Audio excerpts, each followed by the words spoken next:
The Netherlands is a small country. It's so small you could fit it into the US 270 times. But it's big when it comes to making food.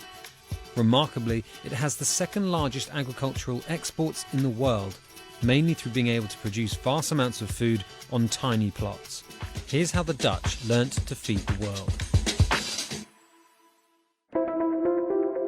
The Netherlands isn't exactly designed for mass farming. Because of limited space, farmers have learned to eke out as much as possible from the land. With a third of the country under sea level, the Dutch mastered how to make land using levees and built windmills to drain marshland to create fertile soil. This area just outside of Amsterdam, Flevopolder, is the largest artificial island in the world and didn't exist half a century ago. Nowadays, over half the ground in the Netherlands is used for agriculture. But there was a time when the Dutch faced starvation.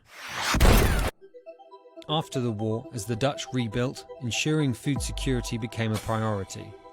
The issue was important to the new Minister for Agriculture, Sicko Mansholt, a former farmer and a resistance fighter in the war. He'd begin to drive changes that would turn farming into big business. He pursued a policy of land consolidation. Larger, more productive farms were encouraged to absorb smaller, less profitable farms. It was all about using less labour to improve yields. In 1963, the government launched a fund to help older farmers sell up and to help young farmers start new businesses. State funding into research and technology such as fertilizers and machinery followed, and thanks to aid from the US Marshall Plan, numbers of tractors rose quickly, helping farmers work more land. Dairy production grew fast as cooling tanks and milking machines were invented. In 1960, the average Dutch dairy cow would produce 4,200 kilograms of milk per year. In 2007, this had nearly doubled to 7,880 kilograms. Oversupply of milk wasn't a problem. The dairy board created Joris Driepinter, and he encouraged kids to drink plenty of it. But technical innovation didn't stop with machines. The Dutch pioneered specialist greenhouses, creating conditions that would result in many more plantings than ever before. Then, a huge discovery in 1959.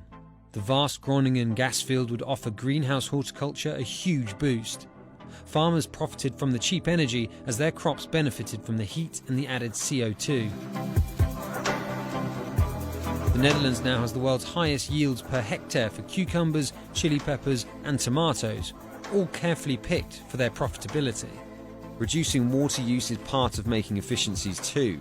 Today, some farms use just 4 litres to grow a kilo of glasshouse tomatoes. The global average is 214 litres. The Dutch were master breeders of plants and livestock. The state built on this expertise to transform farming, including a focus on education and research, as part of a holistic approach to benefiting the entire industry. It hasn't all been good though. The Dutch have been criticised for getting ahead with over-intensive methods and using synthetic fertilisers to boost production. They're now working to change this. In 1999, the country used more fertiliser than any other European country, spreading on average 500 kilos per hectare. By 2014 though, that figure had more than halved.